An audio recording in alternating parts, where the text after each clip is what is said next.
ารในวันนี้รายการนี้ก็จะปะกับศรัทธาญาติโยมตั้งแต่เวลาบ่าย3 โมงถึง5 โมงแรงถ้าเป็นวันนี้วันอังคารก็จะเริ่มตั้งแต่บัดนี้เป็นต้นไปรายการนี้ก็จะปะกันตั้งสถานีวิทยุแห่งนี้อันมีสถานีวิทยุคลื่นพระพุทธศาสนาการศึกษาและวัฒนธรรม 104.50 วัดไผ่หินตำบลสุเทพอำเภอเมืองจังหวัดเชียงใหม่โดยเมตตาธรรมของท่านอาจารย์ท่านพระครูสมุวิสุวัฒน์วรกิจโจสถานีวิทยุวัดพระบาทอุดมน้ำบ่อซาวา 100.25 เมกะเฮิรตซ์อำเภอฝางจังหวัดเชียงใหม่โดยเมตตาธรรมของพระเดชพระคุณหลวงพ่อสุจิตตานุรักษ์ด็อกเตอร์ท่านอาจารย์จำเริญโชติธรรมโมสถานีวิทยุมนต์เสียงธรรม 106.25 เมกะเฮิรตซ์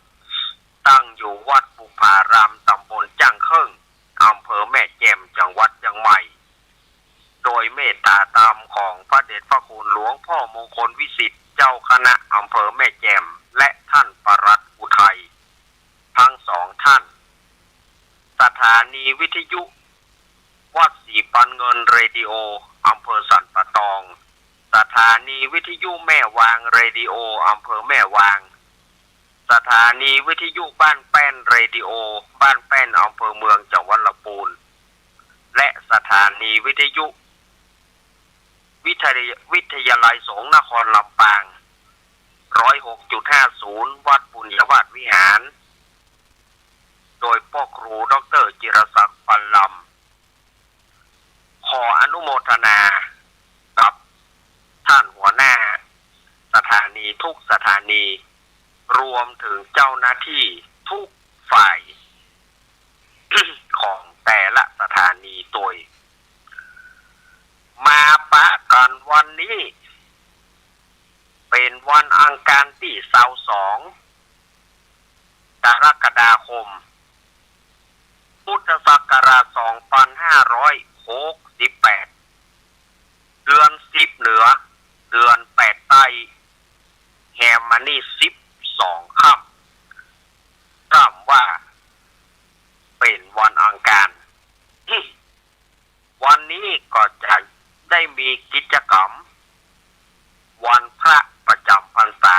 หรือว่ายกวัดมาบ้าน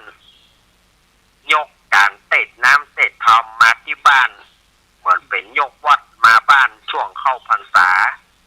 ก็จะมีกิจกรรมวันพระวันศีลช่วงเข้าพรรษาจะได้ยกวัดมาบ้านเนาะวันนี้นะก็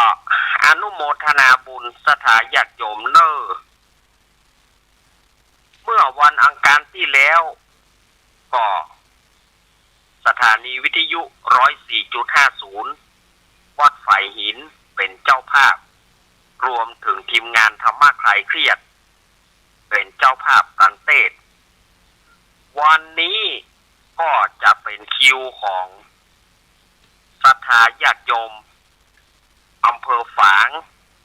แม่อายชัยปราการวันนี้3 อำเภอจะเป็นเจ้าภาพในคลื่น 100.25 เมกะเฮิรตซ์วันนี้คลื่น 100.25 จะเป็นเจ้าภาพการเทศน์ในวันนี้เมื่อมาปะกันแล้วอาตมาก็บ่ฮื้อได้คลาดแคล้วเสียเวลาขอถามว่าการเทศน์ธรรมยกวัดมาบ้านกิจกรรมมีเมินก็เอาทำจบว่าถ้าทำจบถ้ามันออกภาษาแล้วทำจบเมื่อใดก็เขาก็จะได้เลิกได้ลากันเนาะเกี่ยวกับกิจกรรมยกวัดมาบ้านนี่นะ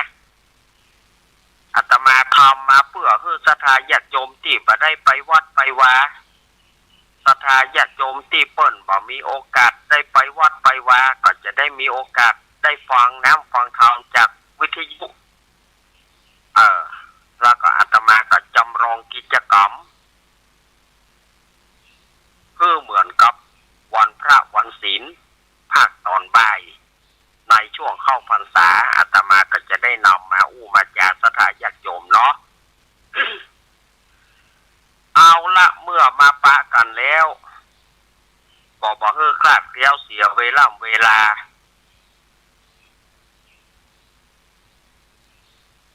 อาตมาภาพก็จะได้นำศรัทธาญาติโยมเข้าสู่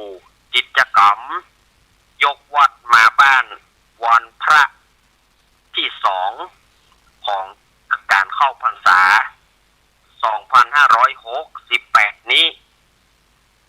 วันนี้ถือว่าเป็นวันพระที่2อาจจะมาจำลองวันพระมาเนาะเชิญศรัทธาญาติโยมได้สดับรับฟังอาตมาจะทำกิจกรรมลำดับต่อไปเอาละศรัทธาญาติโยมทั้งหลาย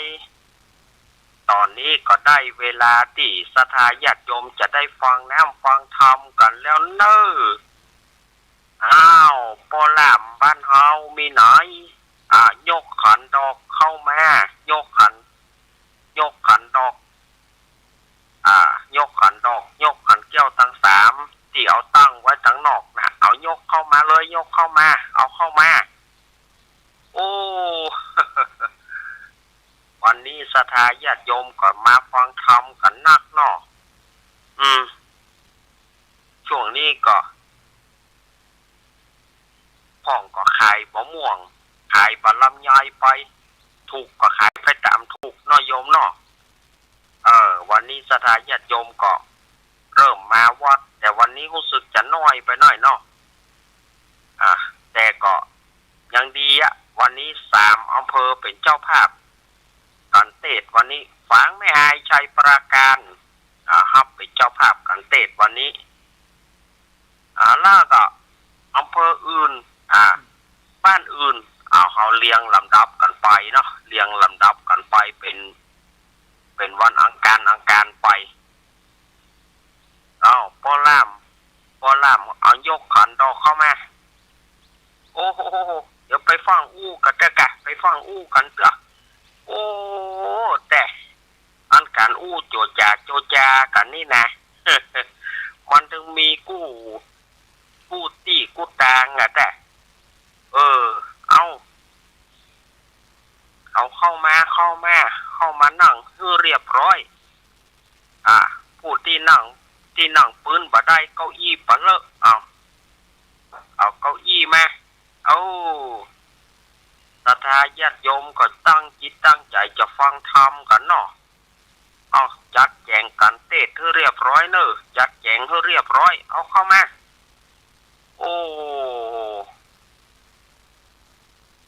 เอานั่งให้เรียบร้อยนะก็ขอเรียนเชิญญาติโยมจากกรุงเทพนะอยากจะรู้ขนบธรรมเนียมวัฒนธรรมของทางภาคเหนือเชิญเลยนะโยมที่มาจากกรุงเทพเข้ามาในศาลาการประเรียนเข้ามาในศาลาการประเรียนเข้ามาในวิหารเอาเข้ามานั่งก็เรียบร้อยนะต่อไปพอล่ามบ้านเฮาจะได้จุดเทียนธูปบูชาพระรัตนตรัยระงับหับปากกันก่อนระงับหับปากกันก่อนไปไปจากันเตื้อ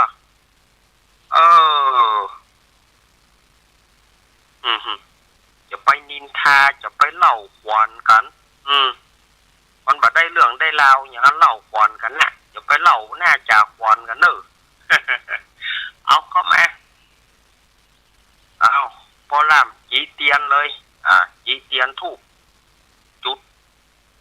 จุดเตียนบูชาพระรัตนตรัย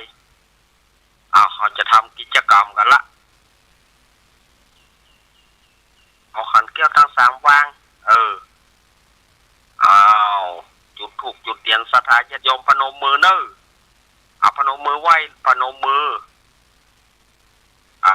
เปิ้นจุดถูกจุดเตียนปูชาพระรัตนตรัยพร้อมแล้วเอาพ่อหลวง พ่อหลวงเอาเกณฑ์ขันศีลเกณฑ์ขันศีลเฮ้อหลวงพ่อเกณฑ์ขันศีลเฮ้อตุลุงเกณฑ์ขันศีลเนอะเอาไปเกณฑ์ขันศีลเอาแล้วไปนั่งตี้เลยเอาไปนั่งตี้เฮ้อเรียบร้อยไปนั่งตี้จะไปโจจากระตะกะเนาะเอาเรียบร้อยกราบพระพร้อมกันกราบหนึ่งกราบสองกราบสามเอาอุ้ยนานขาปูจานหาคนเปลี่ยนก็บ่ได้นี่อุ้ยนานขาก็ค่อยเปลี่ยนนะคนว่าเปิ้นแก่ละโอ้ยหาคนเปลี่ยนก็บ่มีจำเป็นได้เอาอุ้ยนานนั่นเนอะตายเขาไม่ก็อุ้ยนาน เอาอุ้ยนานขาเนอะปุจจานไหวพระเนอะไหวพระเนอะยิมินาสการเร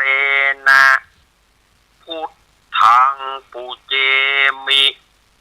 อิมินาสการเรนะธัมมังปูเจมิอิมินาสการเรนะสังฆังปูเจมิอะระหังสัมมาสัมพุทโธภะคะวาพุทธังภะคะวันตังอภิวาเทมิกราบสวาขาโตภะคะวะตาธัมโมธัมมังนะมัสสามิกราบสุปฏิปันโนภะคะวะโตสาวกสังโฆสังฆังนะมามิกราบเอาประเคนขันศีลเนี่ยเนาะมะยังพันเตวิสุงรักขนัตถายะติสารเนนะสหปัญจศีลานิยาจามะทุติยัมปีมะยังพันเตวิสุงรักขนัตถายะติสารเนนะสหปัญจศีลานิยาจามะตาติยัมปีมะยังพันเตวิสุงรักขนัตถายะติสารเนนะสหปัญจศีลานิยาจามะ นะโมตัสสะภะคะวะโตอะระหะโตสัมมาสัมพุทธัสสะนะโม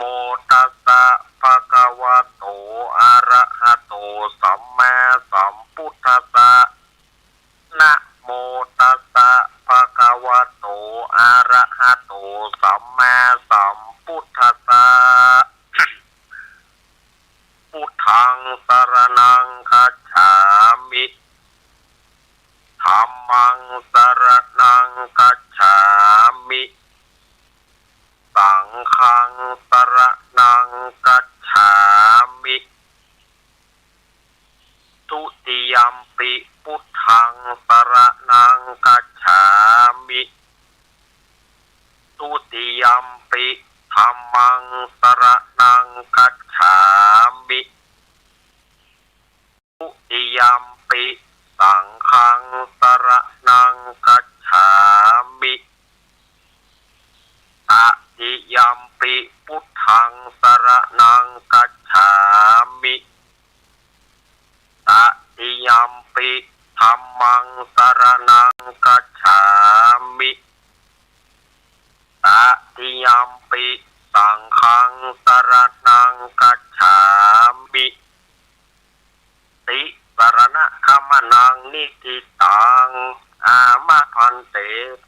นาติปาตาเวระมณีสิกขาปะทังสมาธิยามิอะทินนาทานาเวระมณีสิกขาปะทังสมาธิยามิกาเมสุมิจฉาจาราเวระมณีสิกขาปะทังสมาธิยามิมุสาวาตาเวระมณีสิกขาปะทังสมาธิยามิสุราเมรยะมัจจะปมาทัฏฐานาเวระมณีสิกขาปะทังสมาธิยามิอิมานิปัญจสิกขาปทานิสีเลนะสุขติงยันติสีเลนะโภคะสัมปทาสีเลนะนิพุติงยันติตัสสมาสีลังวิโสทะเยสาธุสาธุสาธุอ้าวต่อไปญาติโยมจะจุดเทียนส่องธรรม ญาติโยมจะจุดเทียนส่องธรรมเอาจีเทียนได้เลยเนอะ ทูบนะเทียนแซ่นะเอาไปจีตั้งนอกเนอะเอาเทียนแซ่ไปจีตั้งนอกปุ้นมันจะกินมันจะเข้ามาเอาไปจีตั้งนอกปุ้นตั้งนอกปุ้นญาติโยมที่ไปบ่ได้ก็ญาติโยมก็อันที่พ่ออุ้ยแม่อุ้ยก็บ่ต้องไปบ่ต้องลุกบ่ต้องลุกบ่ต้องลุกบ่ต้องลุกนั่นเอาฝากเพิ่นไปฝากเพิ่นไปนั่นนั่งที่นั่งที่นั่งที่เดิมนั่งที่เดิม นั่งที่เดิมฝากกอกตายไปฝากกอกตายฝากกอกเตียนไปนะแล้วก็บ่ต้องลุกมาลุกไปลุกมาก็แยกนั่นวันนี้ศรัทธาญาติโยมอำเภอฝางอำเภอแม่อายอำเภอชัยปราการ3อำเภอนี้ในคลื่น 100.25 เมกะเฮิรตซ์เป็นเจ้าภาพวันนี้อาตมาภาพจะได้น้อมนำเอาพระธรรมเทศนาเรื่องสุพรหมโมฆะหมาเก้าหางผูกที่2มาเทศมาเล่าให้ศรัทธาญาติโยมได้ฟังกันเด้อธรรมนี้เรื่องสุพรหมโมฆะหมาเก้าหางเด้อผูกที่2วันนั้นผูกแรกนั้นคลื่น 104.50 เป็นเจ้าภาพแต่วันนี้คลื่น 100.25 อำเภอฝางเป็นเจ้าภาพรวมถึงอำเภอฝางศรัทธาญาติโยมจากอำเภอฝางอำเภอแม่อายอำเภอชัยปราการเป็นเจ้าภาพการเทศน์ในวันนี้ขออนุโมทนาบุญเนอเมื่อญาติโยมเข้ามานั่งที่นี่แล้ว หาที่นั่งเรียบร้อย นั่งเรียบร้อยเนาะ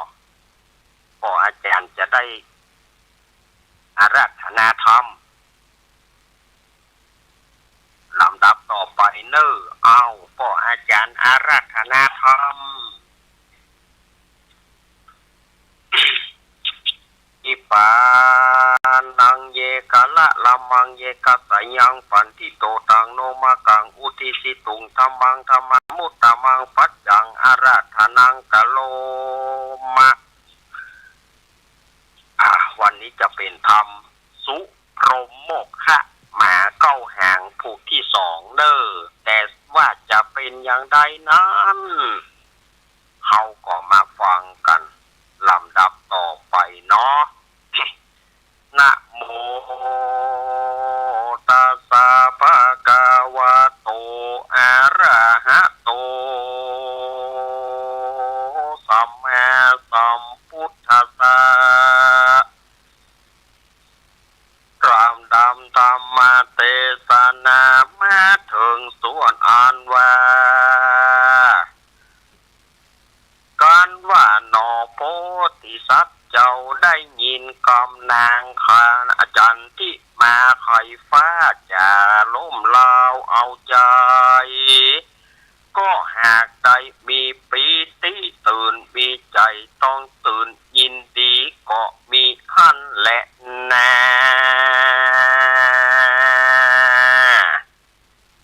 เอาละเนาะ ง่ายอาตมาภาพได้ขึ้นละความทำนองหน่อยก็จะได้มาเล่าคือศรัทธาญาติโยมกำนี้จะเป็นการเล่าแล้วนะญาติโยมจะไปอู้กันเถอะนะคนใดอู้กันเดี๋ยวเขาจะสวะเดี๋ยวเขาจะสวะไม้เดี๋ยวเขาจะเจ้าหน้าที่โอนไม้ไปเนอะคนใดอู้กันดังๆเดี๋ยวเขาจะเจ้าหน้าที่โอนไม้ไปเปิดเขาฟังนะ เนาะในผูกที่แล้วนี้เจ้าสุพรหมโมฆะเรื่องสุพรหมโมฆะหมาเก้าหางผูกที่แล้วนี่เป็นผูกต้นผูกที่หนึ่งมีใจความว่าเจ้าสุพรหมโมฆะไปได้ไข่มาแก่งหนึ่งแล้วเมินเข้าไข่นั้นก็แตกก็มีนางเทพกัญญาชื่อว่านางจันที่มาไข่ฟ้าเป็นนางเทวบุตรเทวดาเป็นนางเทวดาที่พระอินทร์เอายอดไข่ลงมางามนางจันที่มาไข่ฟ้านี่นะก็ตอนว่าเจ้าสุพรหมไปกัดไปลีไปเข้าไปในสวนนางจันที่มาไข่ฟ้านี่ก็จะหุงข้าวต้มแกงไว้พอดีในวันนั้นพระเจ้าพรหมทัต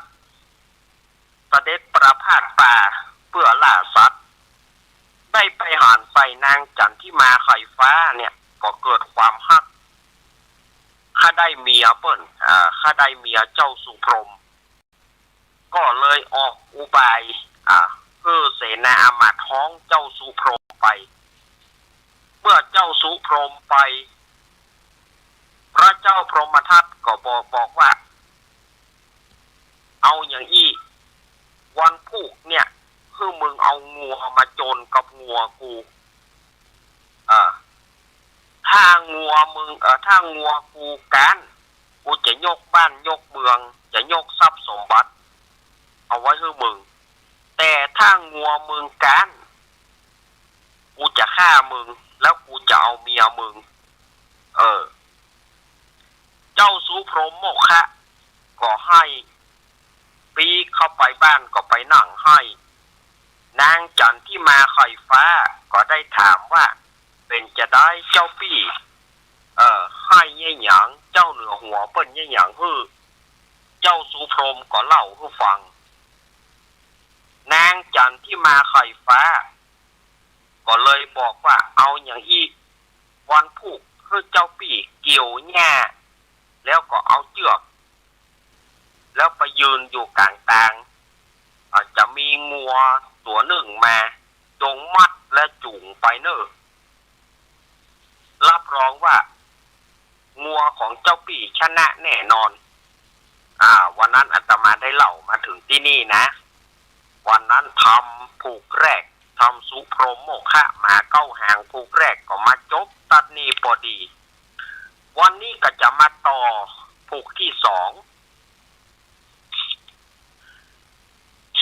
วันนี้จะมาต่อผูกที่สองเนอะเจ้าสุพรหมเมื่อตื่นมาแล้วก็ไปเกี่ยวหญ้าแล้วก็เอาเชือกยืนให้อยู่กลางตางป่าไม้นั้นยามนั้นพระอินทร์หรือว่าพญาอินทร์ก็แปลงร่างเป็นงัวตัวใหญ่ แปลงร่างเป็นงัวตัวใหญ่ตัวงามเตียวมาตัดที่เจ้าสุพรหมนั่งให้อยู่หั่นแล้วก็ถามว่าพ่อหนุ่มเป็นอย่างนี้มันมายืนให้อย่างนี้นะ งัวนะพระอินทร์แปลงร่างเป็นงัวหรอกแล้วมาถามเจ้าสุพรหมว่าพ่อหนุ่มมาให้อย่างนี้ เจ้าสุพรหมก็เล่าให้งัวฟังงัวก็บอกว่าอ๋อว่ามีปัญหาอ่ะพ่อหนุ่มมัดข้าไปมัดข้าแล้วจูงข้าไปตามเดียวงัวของเจ้าเหนือหัวก็เดียวข้าจะจัดการให้อีโลงัวของเจ้าเหนือหัวข้าจะจัดการให้พอมีปัญหามัดข้าแล้วจูงข้าไปเจ้าสุพรหมก็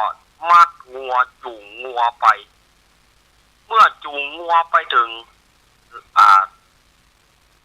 ลานหลวงเนาะหรือไปถึงสนามหลวงนั่นนะต้องสนามหลวงนั่นนะโอ้คนตั้งหลายได้เล็งหันงัวของเจ้าสุพรหมพ่องก็ว่างัวมันงามนี่นะพ่องก็ว่ากระเดียวงัวเจ้าเหนือหัวจะเน็ตเหลือกะงัวเจ้าเหนือหัวต้องเน็ตเหลืองัวมันบาดยางหรอกกระเดียวก็ได้ซ่ากันแน่ไผ่ได้ซ่าของไผ่งัวเนาะทีนี้ เมื่อได้เวลาพระเจ้าพมทัตก็ขับสั่ง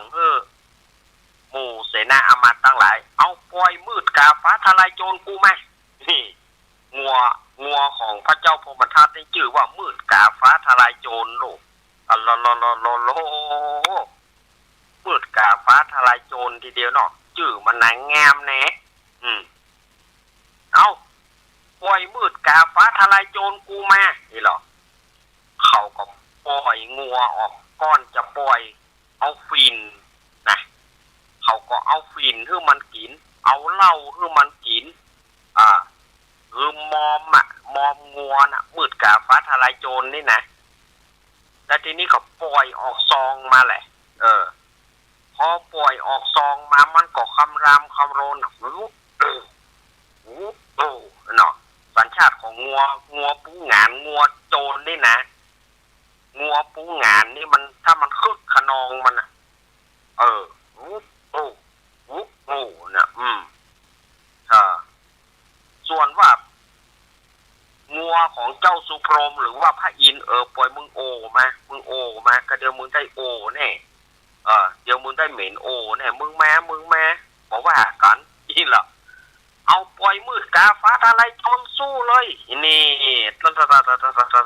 ให้หันเหงาแต่มืดกาฟ้าทลายโจรนี่นะ เอาก็ปล่อยนะพอปล่อยมันก็มันปุ้งทะยานเลยนะไอ้มืดกาฟ้าทลายโจรนี่นะนะงัวพญาอินน่ะก็ตึงว่าอย่างปล่อยมึงโอไหมก็เดี๋ยวมึงได้เหม็นโอแน่มันปุ้งมืดกาฟ้าทลายโจรนี่ก็เพราะความเมาลูกเขาเอาฟินเอาเหล้าให้มันกินลูกมันก็เมาสถานญาติโยมพอมันเมามันก็บ้าเลือดมันเมามันก็โจรงัวพญาอินแต่งถอยเขาว่าตายเนี่ยเราบอกเฮ้ยของก็บาตายเท่านะเอาละทีนี้หมู่กองเชียร์ก็เริ่มเชียร์กันแหละพ่องก็มืดกาฟ้าทลายโจรสู้ตายมืดกาฟ้าทลายโจรสู้อันนั้นก็สู้กันสู้ไปสู้มางัวพญาอินน่ะก็ถอยไปเขาตาย มืดกาฟ้าทลายโจรสู้ไปหมู่ที่ตบมือเชียร์ก็ตบมือเชียร์งัวพระอินทร์แต่งถอยเดียวสดายญาติโยมเดียวงัวพญาอินทร์เลงที่ไหนเลงตองสดายญาติโยมก็ใจเขาวิวับเดียวไปมีมืดกาฟ้าทลายโจรนั่นน่ะไส้โผมืดกาฟ้าทลายโจรนั่นไส้โผสุดดำคนน่ะก็โหก็มืดกาฟ้าทลายโจรแบบเป็นหน้า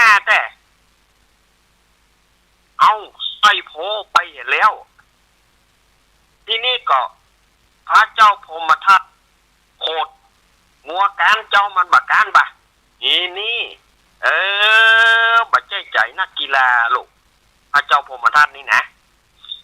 ใจยังบอกเป็นนักกีฬาเด้อมีอีลำเหรอบอกว่า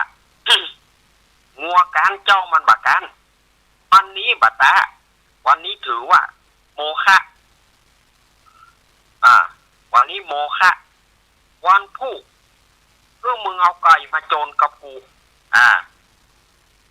กติกาเหมือนเดิมถ้าไก่มึงการกูฆ่ามึงกูเอาเมียมึงแต่ถ้าหากว่าไก่มึงชนะกูจะฮื้อเข้าของจะฮื้อบ้านเมืองนี้แก่มึงไป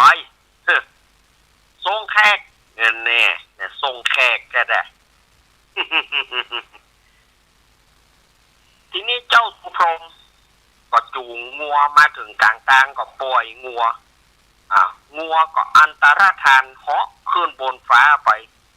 พระอินทร์ก็เข้าไปสู่สวรรค์สวงสวรรค์ชั้นดาวดึงส์เจ้าสุพรหมก็เตียวหงอยเหงาปีกมาก็มากอดเขานั่งให้หำละพระเอกนี่ก็ขี้ให้แต่เนอะ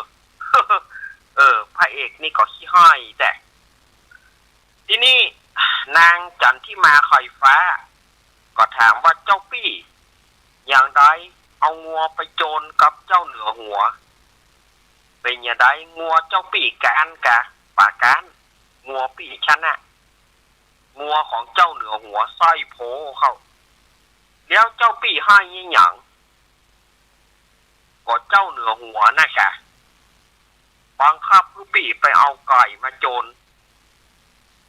ไปเอาไก่มาโจรแล้วปี่จะเอาไก่ที่ไหนเล่ามาโจรกับไก่เจ้าเหนือหัวถ้าว่าปี่บอกเอาไปมันก็จะฆ่าเจ้าเหนือหัวก็จะฆ่าปี่แล้วก็จะเอาน้องไปนางจันที่มาไข่ฟ้าก็เลยบอกว่าเจ้าปี่ปะท่าให้ดักเอาอย่างอี้ดีกว่าวันผู้คือเจ้าปี่หักเข้างวงหักเข้าแล้วไปยืนอยู่ที่เก่าฮะนะจะมีไก่เตียวมาเมื่อไก่ได้หูเจ้าปี่ก็จะเอาเข้าวานแล้วก็อุ้มไก่นั้นไปสู้กับไก่เจ้าเหนือหัวเตอะล่ะถึงวันพุธเมื่อเจ้าสุพรหมก็หักเข้างวงเข้าไหนี่นะหักเข้างวงไปก็ไปยืนอยู่หันยืนอยู่ก็น้อยใจในวาสนาตัวเก่าก็ไปยืนให้อยู่หันขณะนั้นพระอินทร์หรือว่าพญาอินทร์เนี่ยก็ปลอมเป็นไก่ลุกจากสวรรค์ชั้นดาวดึงส์บุญนะปลอมเป็นไก่มาใกล้เจ้าสุพรหมบอกว่าป้อนุ่มให้อย่างแน่ไก่อู้ได้ไว้เจ้าสุพรหมก็เล่าให้ฟังเมื่อเจ้าสุพรหมเล่าให้ฟังแล้วไก่พญาอินทร์ก็เลยบอกว่าก็เรื่องตะอี้บาดได้ก็ไม่มีปัญหาอย่างอุ้มข้าไปก็เดี๋ยวข้าอย่าไปสู้กับไก่เจ้าเหนือหัวพมทัตเนี่ยข้าก็หูแล้วว่าไก่มันจื้อปูเหลืองบะนาวกับเดียวข้าจะเอามันใส่ส้มบะนาวหรอ ปูเหลืองบะนาวปูเหลืองบะนาวก็ว่าจะได้ใส่ส้มบะนาวก็บอกว่าเนอะเจ้าสุพรหมก็อุ้มไก่ไปอุ้มไก่เข้าไปในเมืองเข้าไปในเข้าไปในสนามคนตั้งหลายได้หันพระอินทร์ก็ลองตบปีกขันไก่พระอินทร์นี่นะก็ตบปีกขันทุกคนตั้งหลายได้ฟังกับเสียงไก่มันเสียงม่วนแล้วก็ตัวใหญ่นี่จะไหวมาในสู้กับไก่เจ้าเหนือหัวพระเจ้าพมทัตได้ยินก็โคตรสู่เขาลื่นปูเหลืองบะแนวกูก็เดี๋ยวปูเหลืองบะแนวเนี่ยจะเอาเดี๋ยวล่ะมูอามาตั้งหลายปล่อยปูเหลืองบะแนวกูมา าวแต่พอจะได้ใส่ส้มมะนาวนะเขาว่าแน่เนาะเขาก็อย่างว่านั่นน่ะเอาฟินเข้าตาเอาฟินฮื้อกินเอาเหล้าฮื้อกินเล่นสกปรกนี่นะหมู่พระเจ้าพมทัตนี่เล่นสกปรกกะเนาะเอาฟินเอาเหล้าให้มันกินทีนี้ก็ปล่อยปูเหลืองมะนาวแม่อีกอะเขาก็เชียร์กันนะปูเหลืองมะนาวอย่าปูเหลืองมะนาวไว้ได้ใส่ส้มมะนาวพระอินทร์ก็ปล่อยมึงแม่พระอินทร์เนาะพอเราสู้กับไผ่บ่สู้นี่สู้กับพระอินทร์เนี่ยพระอินทร์ปลอมเป็นไก่นี่มันก็ม่วนทื่อๆแต่กับพระอินทร์ว่าปล่อยมันแม่ปล่อยมันแม่ไก่ปูเหลืองมะนาวของพระเจ้าพมทัตนั่นก็ปุ้งเขาก็หมู่กองเชียร์ก็เอาปูเหลืองมะนาวปูเหลืองมะนาวเอาเลยนะพอมันไปถึงมันก็ติดเขาก็จบกระตาปูเหลืองมะนาวจบกระตาเลยพระอินทร์ไม่ได้กินกูหรอกไม่ได้แดกกูหรอกเขาก็จบกระตาเลยเล่นกระตาปูเหลืองมะนาวเล่นกระตามันม่วนพอเขานะสมัยนั้นนะโอ้ก็ไปลบไปตั้งหรอกโอ้ก็ไปลบไปตั้งเสียงตลกดังนะหรอกอย่างตลกโป๊กเอ้าปูเหลืองมะนาวสู้ปูเหลืองมะนาวน้ำมันกับปุ้งปัดติดโจนติ๊กๆไก่พระอินทร์กับมันปล่อยมันดีดแม่ดูกูปล่อยมันดีดแม่ เขาก็เล้งเอากระตาน่ะปูเหลืองมะนาวเอากระตาน่ะไม่ได้แดกกูหรอก พระอินทร์ว่าไม่ได้แดกกูหรอกเอาเลยพระอินทร์แต่งไก่พระอินทร์แต่งถอยเขาโอ้ตายแล้วเว้ยตายอะกะนี่เนาะปูเหลืองมะนาวน้ำมันดีดบั่มกระเดียวแหงมันหมดแล้วนี่กระเดียวแหงมันหมดแล้วเนี่ยมันดีดมันทุ่มแหงทุ่มแหงเข้ามันดีดมันกับไม้แกตาน่ะพระอินทร์ว่าเรื่องอย่างกูอย่าแกตามึงเขาก็จบแกตานะจ้อมแกตาเลยเอาเลือดจ้อมแกตาเลยทีนี้บอกว่ามันอ่อนแหงละมันอ่อนแหงตาอันกับไก่พญาอินกับขอปอสักทีเตอเปื่อนเฮ้ยขอปอสักกำเตอกับหมีเฮียเขาการคอจะได้ยโยมเลยเฮียเขาการคอกับไปมีปูเหลืองมะนาวได้ใส่ส้มมะนาวเต้ปูเหลืองมะนาวไปมีว่ะคอหักคำตีคอหักคำตีฮาท่อกำนั้นไปมีว่ะโอ้คนทั้งหลายโห่กันเศร้าทำเพื่อพระเจ้าพมทัตปอใจโคตรวันนี้บัตาถึงไปการเจ้ามันบักการบะนี่แต่พระเจ้าพมทัตนี่ใจมันแบบเป็นนักกีฬานะเขาว่านะเนาะแน่เอาแต่ละเขาว่านะก็เอาไปคนสมัยนั้นนี่ว่าจะเอาคือมันสกรรมหรอเอาอย่างนี้วันพูดคือมึงเอาจ้างมาสู้กับจ้างกูกติกาเหมือนเดิมถ้าจ้างมึงกันกูฆ่ามึงกูเอาเมียมึงถ้าจ้างกูถ้าว่าจ้างมึงชนะกูจะคืออย่างตามกติกาเดิมนั่นน่ะไปได้แล้วมันแจ้เนี่ยนะสถายสมเขาจังไปจังบอดเอาจังพระเจ้าพมทัตนี่นะนี่เอาถ้าเอาทำเรื่องนี้มานะเขาต้องบอกให้เตะแต่เขาจังนะสถายมแต่มาจังขนาดละ ทีนี้ ส่วนนั้นว่า เจ้าสุพรหมก็อุ้มไก่ไปมาถึงกลางป่านั่นก็ป ปล่อยไก่ไก่นั่นก็เหาะลิ่วขึ้นไปบนสวรรค์จันฟ้าจันดาวดึงปุ่นพระอินทร์เนี่ยเปิ้นว่าพระเอกเนี่ยมันมีเนื่องจุ้ยนะเนาะมันมีเปิ้นว่ามันมีเนื่องจุ้ยมันน่ะเจ้าสุพรหมปีกมาก็มานั่งให้แถม นางจันที่มาไข่ฟ้าก็ได้ถามแถมเจ้าสุพรหมก็ตอบตามเดิมนะนางจันที่มาไข่ฟ้าก็เลยบอกว่าเจ้าปี่เหยปะถ้าให้ตักเห็นวันปลูกนี้เจ้าปี่ตัดอ้อยแล้วไปยืนอยู่ที่เก่าฮะนะยามนั้นจะมีช้างตัวใหญ่สูงได้8 ศอกจะมาที่หั่นแล้วเจ้าปี่จงเอาอ้อยให้มันกิน เมื่อมันถามก็จงตอบเพื่อมันแล้วก็พามันไปสู้กับช้างเจ้าเหนือหัวอีล้อ ทีนี้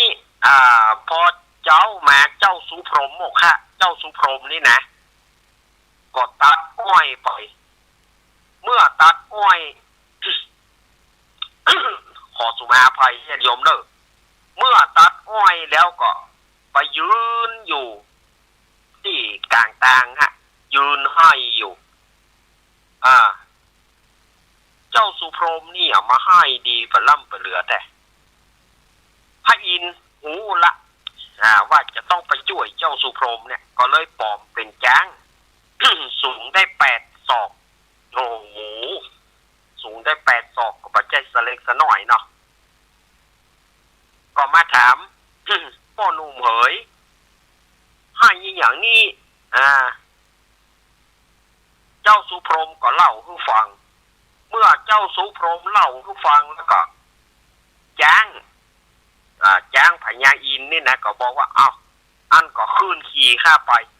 กำเดียวข้าจะไปโจรกับจ้างเจ้าเหนือหัวก็เดี๋ยวจะไปโจรกับจ้างเจ้าเหนือหัวเจ้าสุพรหมก็ขี่จ้างไปเข้าไปในห่วงหลวงหรือว่าที่สนามหลวงนั่นน่ะคนตั้งหลายก็หารู้จ้างมันตัวใหญ่นี้จ้างเจ้าเหนือหัวจะได้ก็ละ เนาะ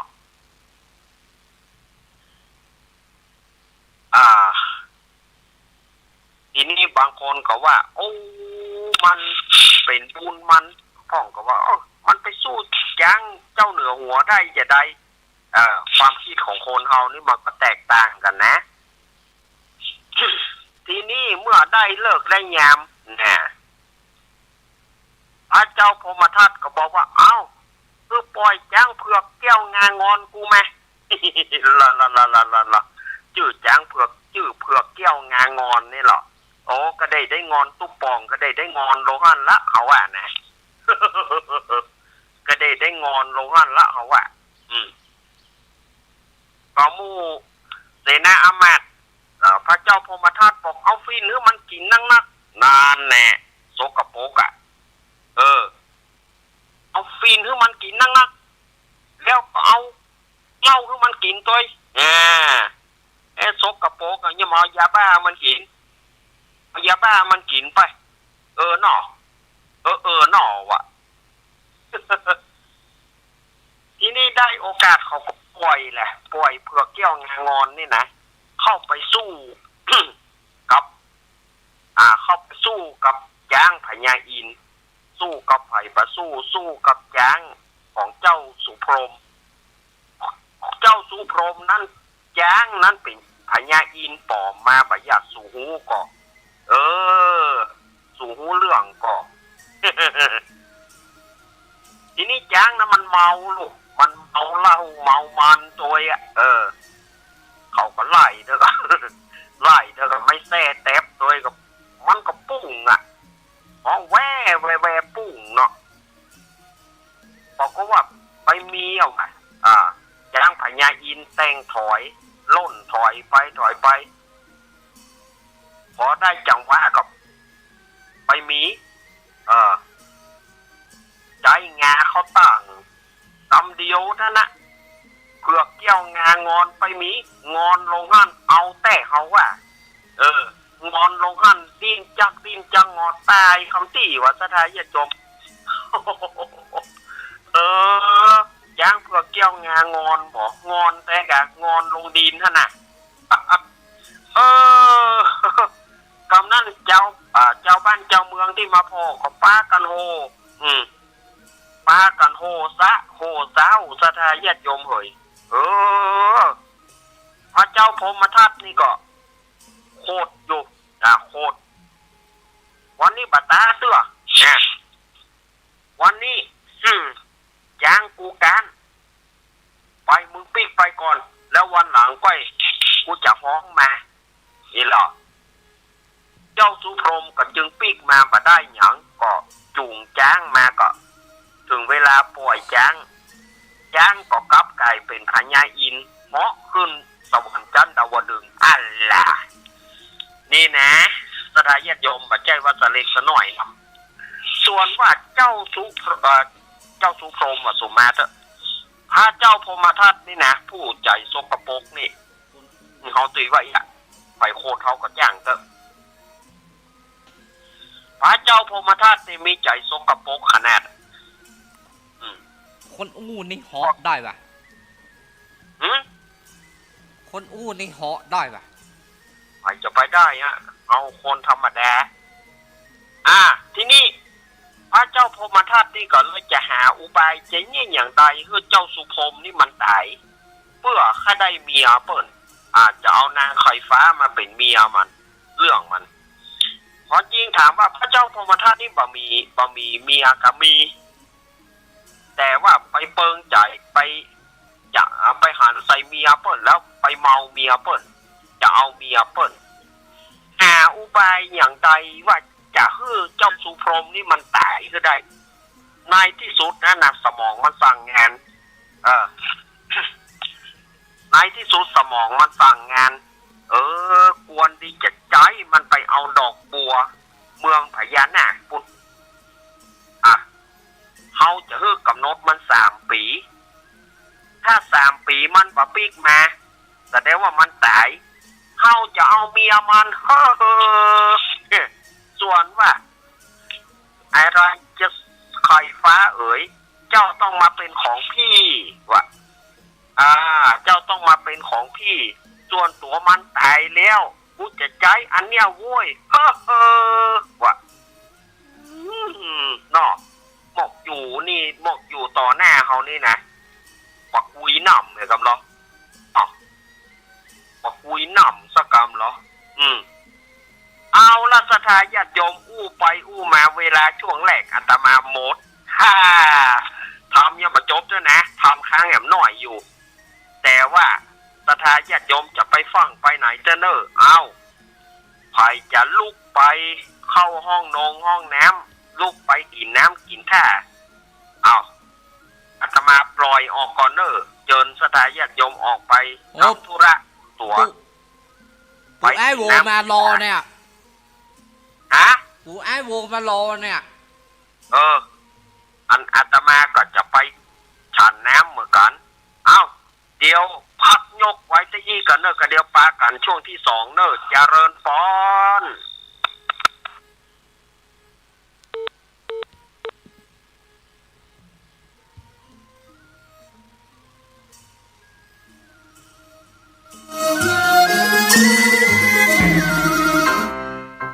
น้องๆหน้าหนาวนี้ไปแอวเหนือเฮาพักที่นี่บ่รีสอร์ทนี้ดีขนาดมีเครื่องทำน้ำอุ่นระบบแก๊สเอาไว้ให้พร้อมแต่ก็ต้องระวังเนอะเครื่องทำน้ำอุ่นระบบแก๊สมีคนตายมาหลายรายแล้วจะอั้นเลยกะอ้ายก็นึกภาพเอากะเปิดเครื่องทำน้ำอุ่นระบบแก๊สในห้องน้ำถ้าบ่มีพัดลมดูดอากาศการหมุนเวียนของออกซิเจนมันจะดีได้จะใดในเมื่อการเผาไหม้บ่สมบูรณ์ก่อเกิดการสะสมแก๊สคาร์บอนมอนอกไซด์สูดดมเข้าไปมันจะไปจับกับเม็ดเลือดแดงและทำให้เม็ดเลือดแดงจับกับออกซิเจนได้น้อยลงเมื่อออกซิเจนเข้าไปถึงปอดก็จะย่าให้คลื่นไส้เมาหัวหายใจยากจนถึงขั้นเป็นลมแล้วก็ตายได้โดยเฉพาะคนที่มีโรคประจำตัวเช่นโรคหัวใจโรคเลือดจางหอบหืดถุงลมโป่งพองโรคความดันโลหิตสูงซึ่งจะมีโอกาสสูงกว่าคนอื่น น่ากลัวขนาดเนาะมันก็บ่ถึงขนาดนั้น ถ้าหากรู้วิธี คือถ้าอาบน้ำด้วยเครื่องทำน้ำอุ่นระบบแก๊สบดีอาบเกิน10นาที จะต้องเปิดพัดลมระบายอากาศ หรือให้อากาศถ่ายเทได้ดี อันนี้ก็จะช่วยได้นัก ถ้าหมู่เฮาแค่หูข้อมูลเพิ่มเติมโทรสอบถามได้ที่กลุ่มสื่อสารความเสี่ยงและพัฒนาพฤติกรรมสุขภาพสำนักงานป้องกันควบคุมโรคที่1เชียงใหม่ 053-140-774-6 หรือสายด่วน 1422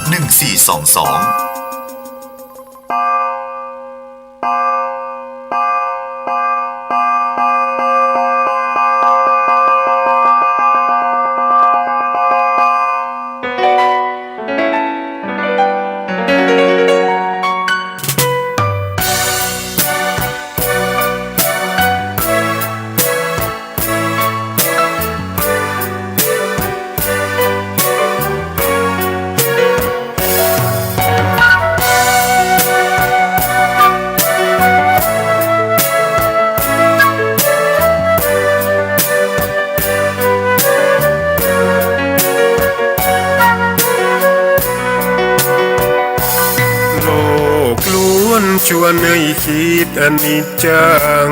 ทุกสิ่งไม่ยั่งยืนจีรังย่อมผุพังตามกาลเวลาจะฝืนให้ยั่งยืนจนสิ้นโลกาอย่าได้หวังดังปรารถนาองค์พระพุทธาท่านตรัสสอนไว้เกิดแล้วคงไม่แคล้วต้องชราแก่อาคราวแก่สมปัญญาทั่วภารามีทมไปเจ็บทุกข์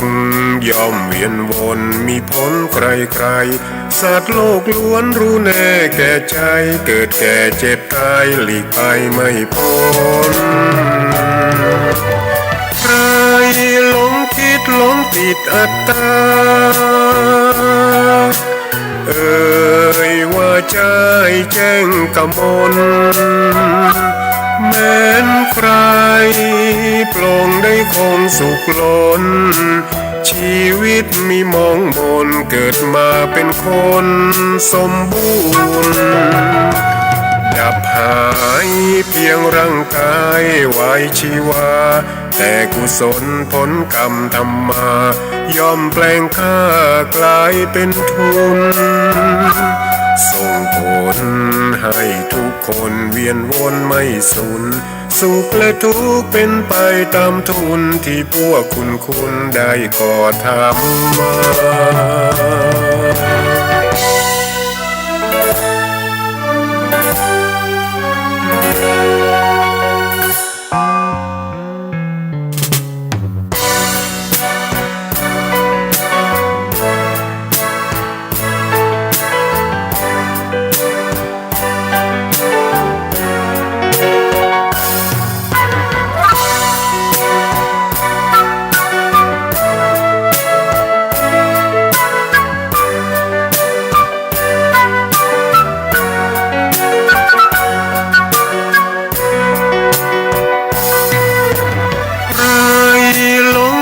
หลงติดอัตตา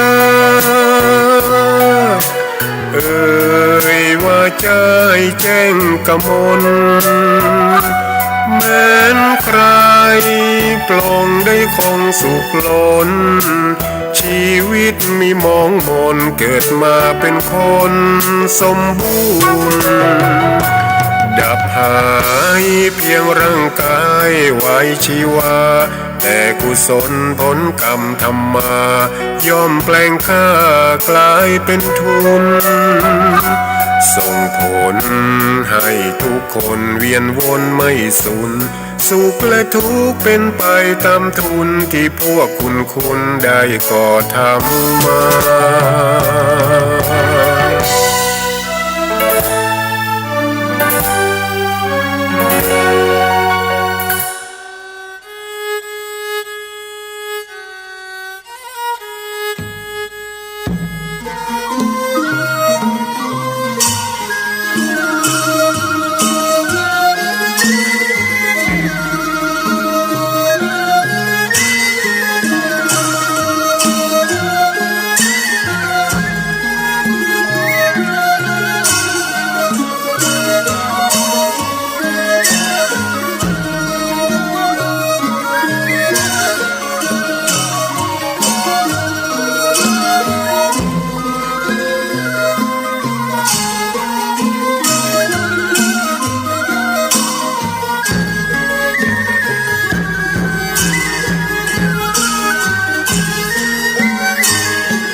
ำยำบ่ายยำแรง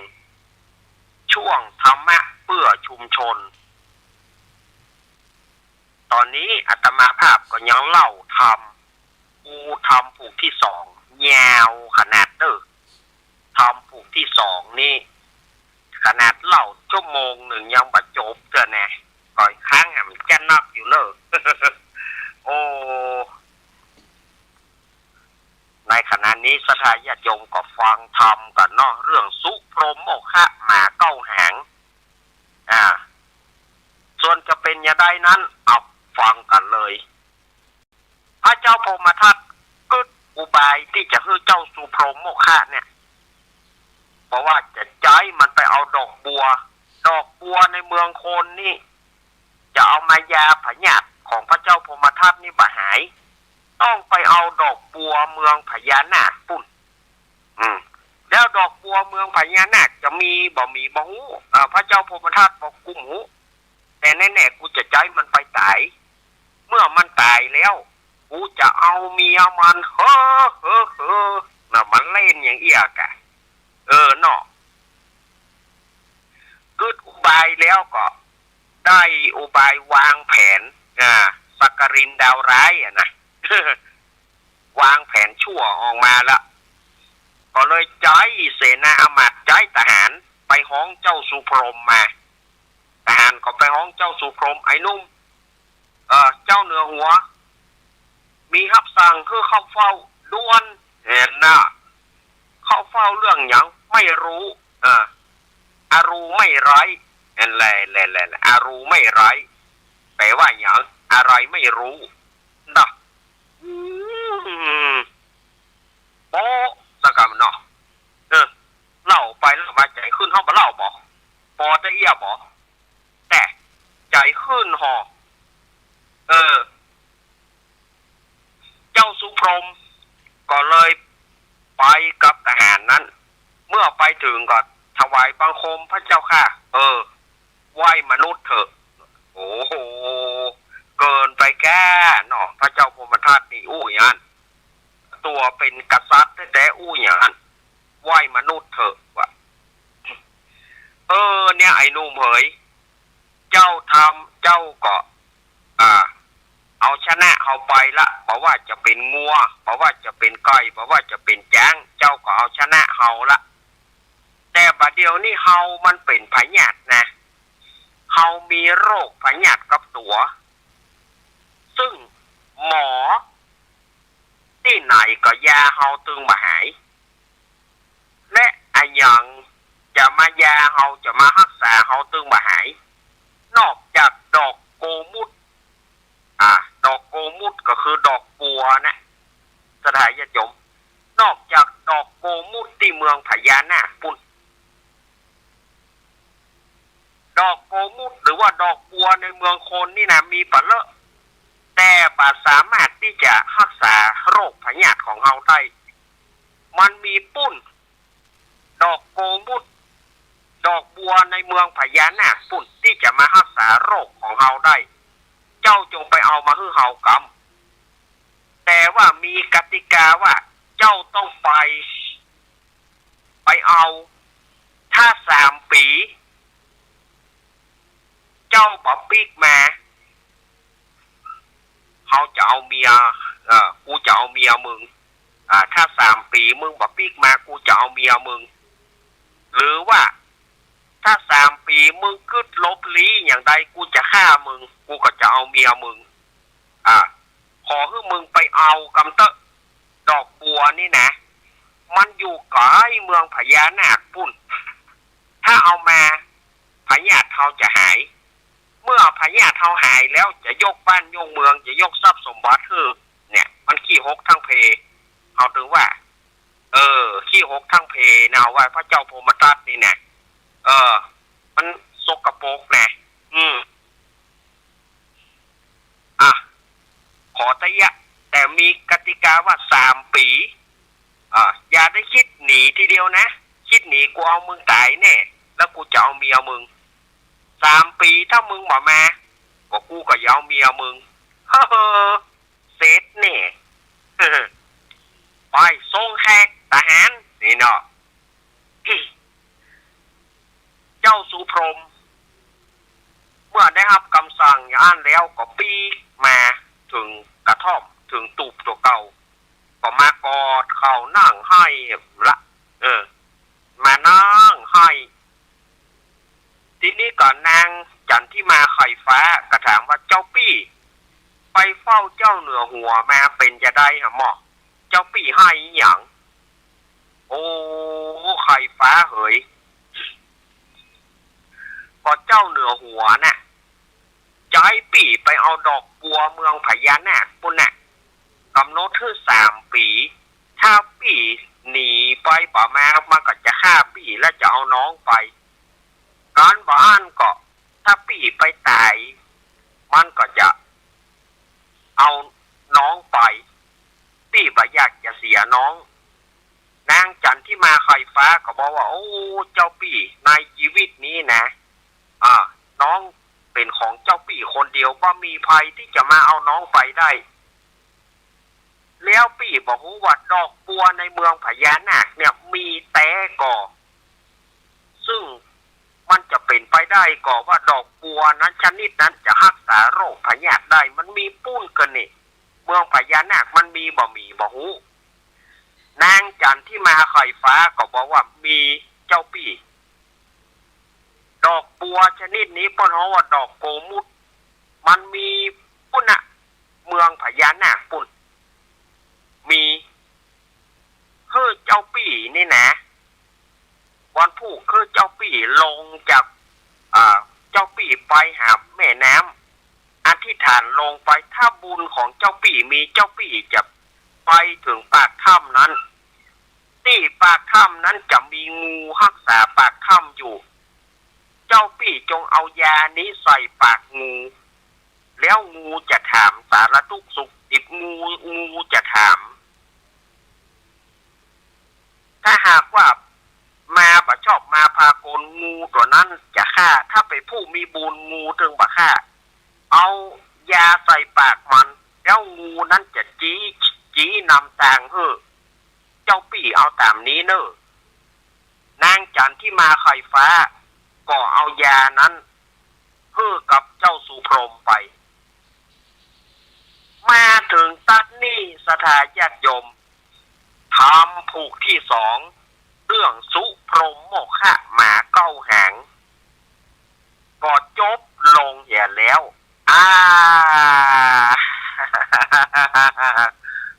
เจ้าสุพรหมจะได้ไปเมืองพญานาคจะไปเอายาเอาดอกบัวเมืองพญานาคได้บ่ได้อังการหน้าก้อยว่ากันแถมใหม่นอขออนุโมทนากับสถาญาติโยมต่างอำเภอฝางแม่อายชัยปราการคลื่น 100.25 เมกะเฮิรตซ์ทุกท่านเป็นเจ้าภาพในวันนี้บุญใดกุศลใดที่ท่านได้ทำแล้วขอให้สมฤทธิไฟอ้างเนอเอาไว้วันอังคารหน้าก็สถานีอื่นก็จะเป็นเจ้าภาพต่อไปวันนี้ก็อนุโมทนากับสถาญาติโยมอำเภอฝางอำเภอแม่อายอำเภอชัยปราการที่เป็นเจ้าภาพเพื่ออาตมาวันนี้นะขอให้โชคดีเหมือนกันกู้คนเนอนิธิตังขีญาสังวันนาวิเศษจ่าห้องเหตุยังทำสุพรหมโมฆะหมาเก้าหางผูกที่2ก็บังกรมโสมเลสาเดสาธุ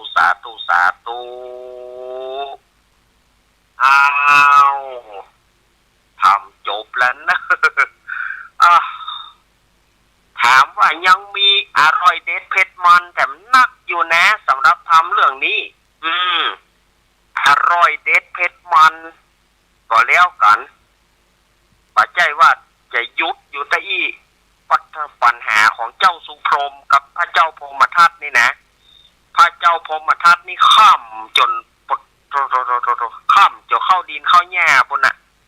สถาญาติโยมถ้าฟังกันแล้วกันเนอะถ้าฟังก็แล้วกันว่ามันยังมีเรื่องแถมยาวอยู่เนาะ อ้าวพ่อแหลมเขาจุดเตียนสุมาเกี้ยวตังสามสุมาขันเกี้ยวตังสามเน้ออัศทาญาติโยมที่มาแล้วมาเข้าสู่รายการละ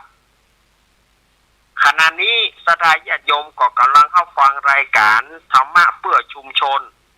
ช่วงกิจกรรมยกวัดมาบ้านฟังธรรมเข้าพรรษากิจกรรมยกวัดมาบ้านฟังธรรมเข้าพรรษาเนาะวันนี้เป็นวันพระที่2นะปอลำจุดเตียนทูบเตียนสุมาเกี้ยวตังสามเน้อเอาพ่ออาจารย์ว่าเลยต่อไปก็สุมาเกี้ยวตังสามเน้อโยสันนิสิโนวาราโพธิมูเลมาลังสะเตนังมาหันติงวิจโยสัมโพธิมากันจิงว่าอนันตัญญาลโนโยโลกุตตโมตังปนามามิพุทธังตังปนามามิธัมมังตังปนามามิสังฆังสาธุสาธุสาธุโอกาสะพันเต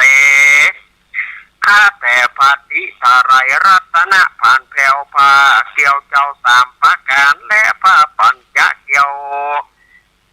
เจ้าตั้ง5จำพวกอันมีสรีทรัพย์ปัญญูพระพุทธเจ้าตนเป็นเก้าเป็นประธานเกี่ยวตั้ง3จุแห่งจุตินบน้อมกรีปูจาพระขวาอ่านว่า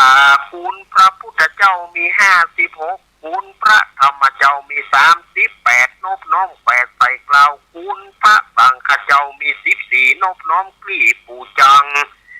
คุณพระวิหารังมี80,000ยกย้อยื่น4ปันดวงนบปันปวงพระบาทพระธาตุเจ้าเจดีย์ตังเกาไม้สลีมหาโพธิ์ผู้ข้าทั้งหลายจักขอสุมาลาโทษขอได้โปรดคุณนาปัดนี้มูลศรัทธาผู้ข้าทั้งหลายก็ได้ปากันมารักษาศีลเมตตาภาวนาฟังธรรมเทศนาก็เป็นการบัวระมวลดีแล้วจะขออำลากาแก้วคืนเมื่อสู่เคหาจึงมีมัทุปุภาราชาดวงดอกไม้ตกแต่งไว้ยกยื่นไว้เหนือคันปานเป็นนา3โกธากปัทมาวิภาคในเบื้องต้นหัวตีผู้ข้าทั้งหลายจักขอสู่มายังพระมุนีพายโปรดจงขอเฮือกายกับโปนจากโตดโตสาส่วนทุติยาวิภาคโกธากอันทวน2ผู้ข้าปองแต่งไว้ยกยื่นให้ทูลตามเพื่อจักมาขอสู่มายังพระธรรมหอมหืนอันใด84,000 ขันส่วนตติยาการวิภาคโกธากอันทวน3ผู้ข้าจักขอสู่มายังพระสังฆาผู้มีศีลวิริยงามบ่เศร้าคือพระสังฆเจ้ามากมีมวลบางเตื้อผู้ข้าได้ผิดปวนโดยกายวจีมโนมินสันมีใจบ่เที่ยงมันกึดสอดดันผิดไปได้ลงไหลประทานได้สังเกตได้ละละเมิดยามเดียวยามเมื่อนั่งยืนนอนเตียวคู่เหยียดหัวว่ามันจะผิดระเบียบกองธรรมหลอนได้ลูบกำบีบนวดแยมเมื่อมันได้เจ็บปวดกายาเกสาโลมาละหล่นได้ปากโป้นเสียงดังก็ผัวว่าจักเป็นวจีกรรมกำปากหลอนว่าได้กล่าวกำหยาบจ้าเหลวไหลบางเตื้อได้จำไอโคกหักบ้วนน้ำหลากบ้วนน้ำมาขากน้ำลายได้ข้ามกายยกย่ำได้ขึ้นที่ต่ำและเตียวที่สูง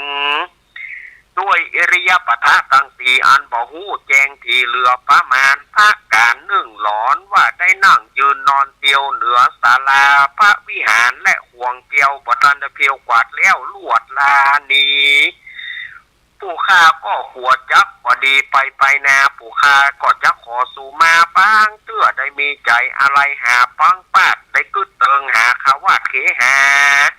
หลอนผู้จะอวนกรรมอันเล่นม่วนควรทำผู้ข้าก็มักหัวเป็นกรรมปากแต่ดีลีบางเตื้อได้สูบกุ บุหรีอมเมียงหมากถมน้ำลายบากตอมลงในเขตโคงอันวิเศษก็นับว่าเป็นเหตุปะมาตาได้เก่ากำมุสาไหวเลนใจตื่นเต้นกลางประชุมชนยามเมื่อได้กระทำกุศลบุญใหญ่กายะวจีมโนไปประทานหอมร้อนมิจิตใจจรแตกตื่นเอาเรื่องอื่นๆมาอู้กันเสียงมีนั้นแก้แกนอันบรรทุกแม่นกองทำขออย่าให้ได้เป็นโตสนากรรมมันโตดใหญ่ไปควาย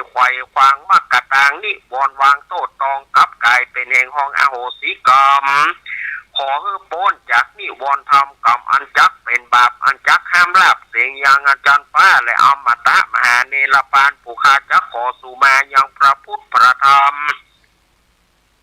พระสังฆเจ้าผู้ข้าตั้งหลายนั่นเล่าจักขอกรมเก่ากราบสู่มานั่นจุงจักมีเตียงแต่ดีลีกายะกัมมังวจีกัมมังมโนกัมมังสันจิจโตสังอาสันจิจโตสังอติตะโตสังปัจจุปันนโตสังอนาคตโตสังตัปปังโตสังขามันตุโนสุมาเกี่ยวตั้งสามก็คือได้เป็นบาปเป็นกรรม นอกก็คือได้เป็นบาปเป็นกรรมศรัทธาญาติโยมต่อไปถวายกล่าวคำถวายด้วยกันเนอว่านะโมพร้อมกันเนอนะโมตัสสะภะคะวะโตอะระหะโตสัมมาสัมพุทธัสสะนะโมตัสสะภะคะวะโตอะระหะโตสัมมาสัมพุทธัสสะ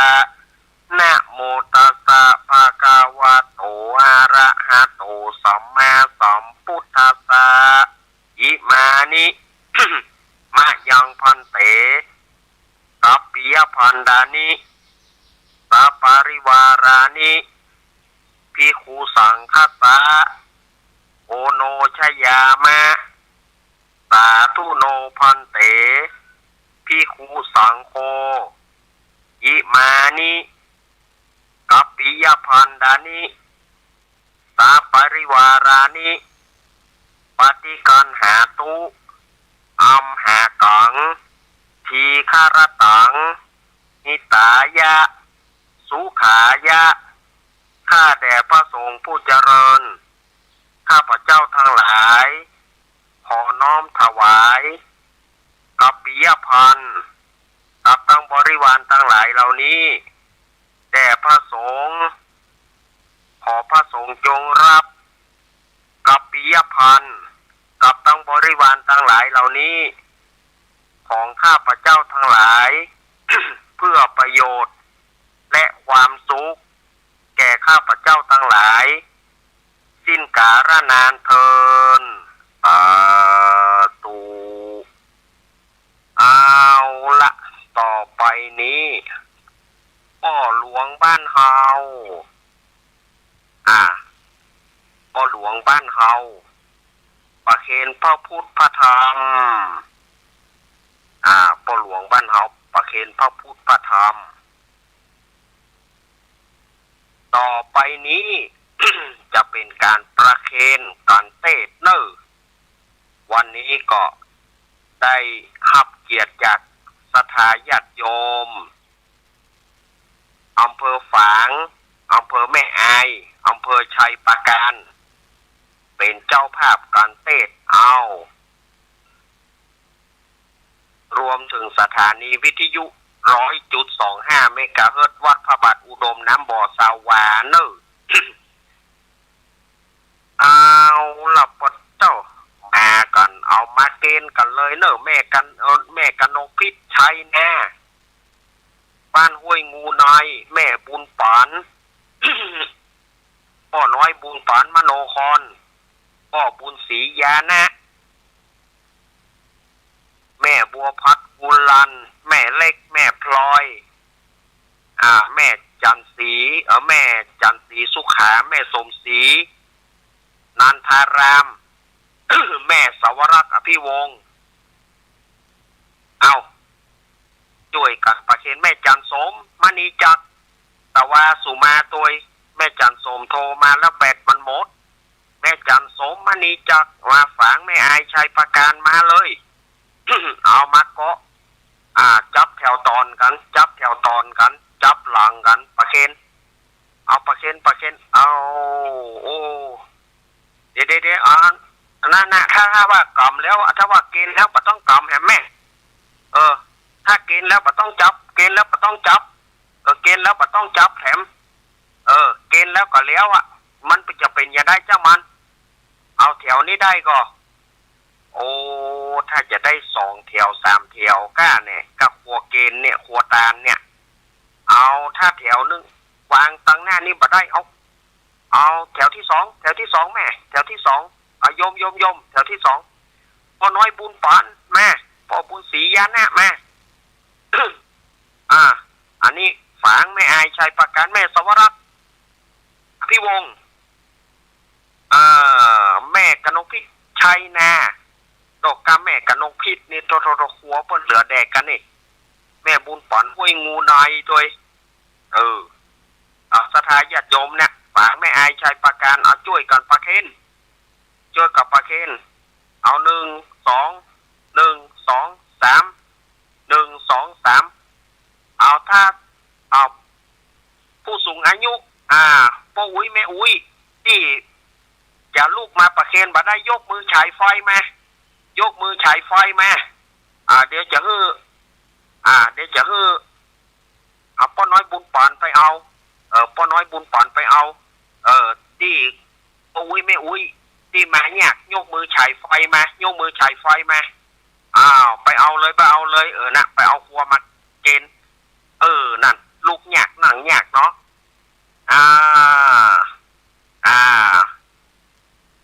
เอาแต่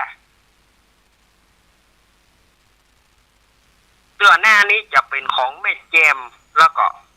ของตังแม่จันเรือนใสเขาเนอะแม่เดือนเพลนทีมวาง ทีมงานของขึ้นสีขาวเขานี่นะวันสีหน้าเนาะวันการหน้าเนาะวันนี้เอาตังฝางแม่อายชัยประการก่อนเนาะเอาต่อไปไผ่จะมอบเพื่อป่ออาจารย์แม่กนกพิษบ่แม่กนกพิษชัยนะแม่กนกพิษชัยนาโอ้มอบเพื่อป่ออาจารย์นั่งที่ให้เรียบร้อยนั่งที่ให้เรียบร้อย นั่งที่เฮาจะ สงบจิตสงบใจกำเดียววิทยุจะดับกำเลยสถาญาติโยมวิทยุจะดับแป๊บหนึ่งหม้อไก่ก้มกินน้ำยางพับหูงูแลบลิ้นสถาญาติโยมตั้งจิตอธิษฐานพุทโธเนออธิษฐานกำเดียววิทยุจะดับแป๊บหนึ่งเนอเอาเจเปิดเพลงวิทยุจะดับกำ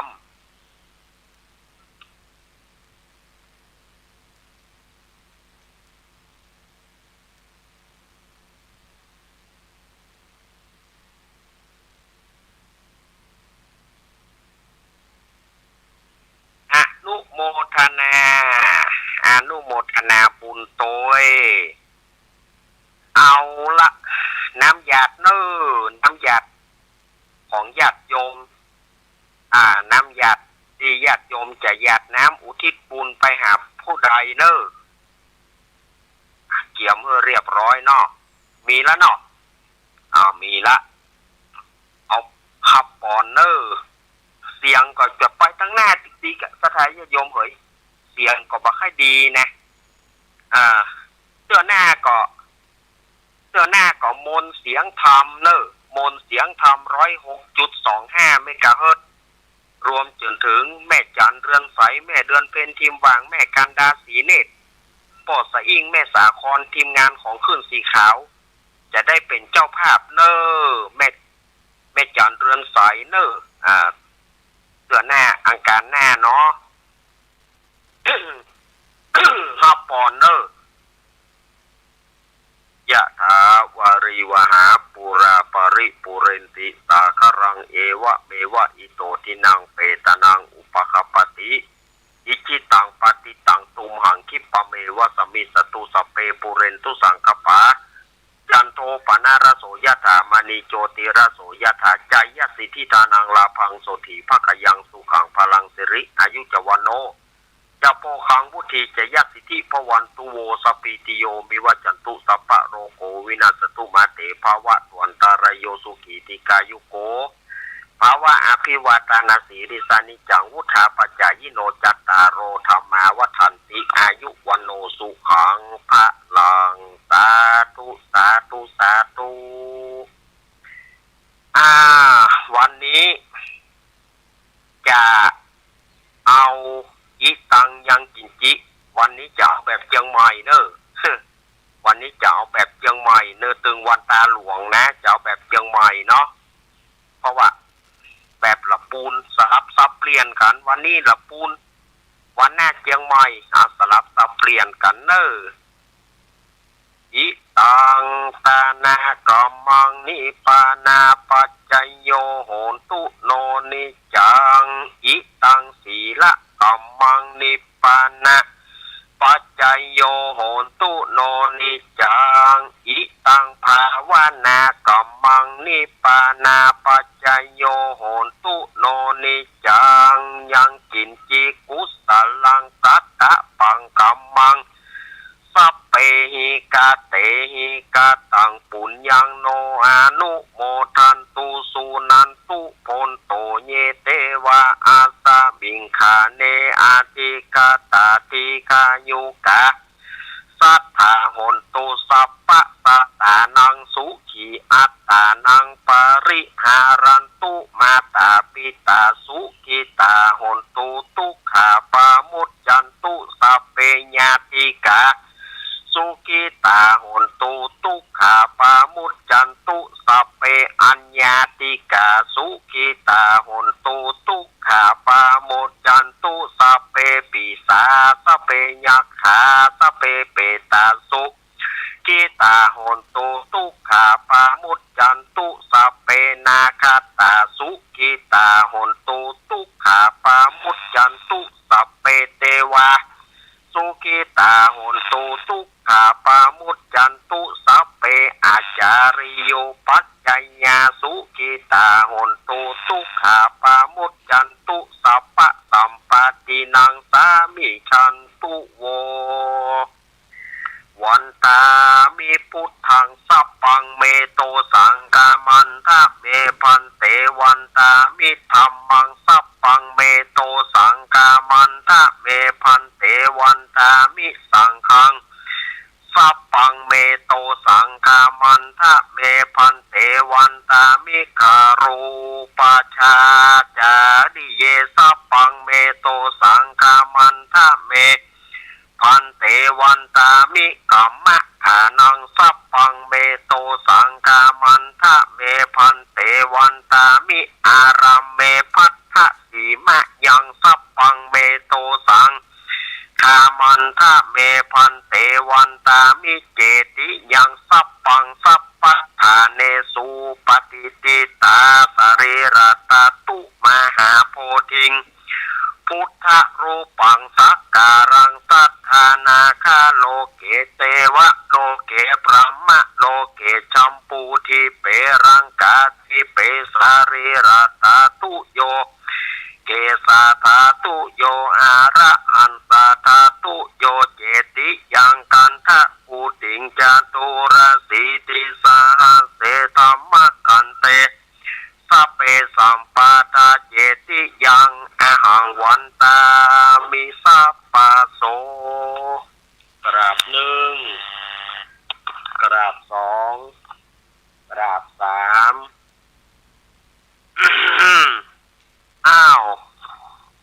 วันนี้หันมาทางหลวงพ่อพระเดชพระคุณหลวงพ่อสาธุกิจจานันท์เจ้าคณะอำเภอดอยหล่อวัดพระธาตุดอยน้อยหันหน้าประจังหลวงพ่อเนอ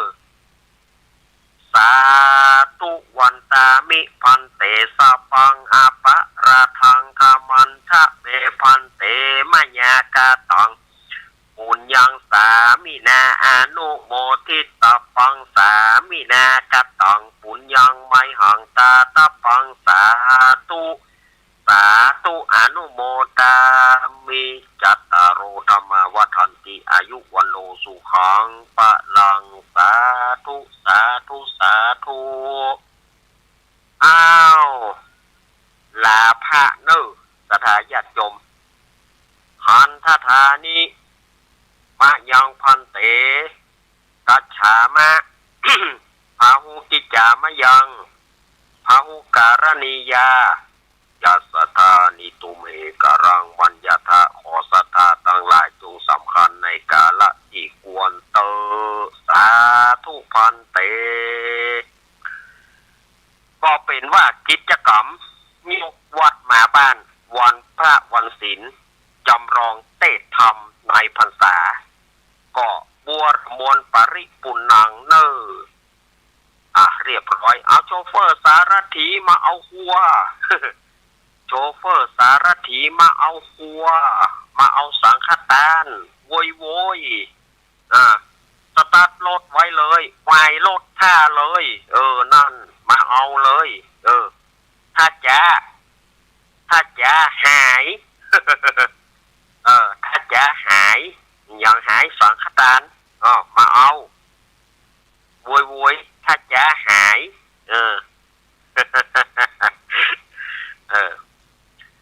อันนี้ก็เป็นกิจกรรมยกวัดมาบ้านเนอแจ้งกับศรัทธาญาติโยมตั้งหลายคลื่นโซนใต้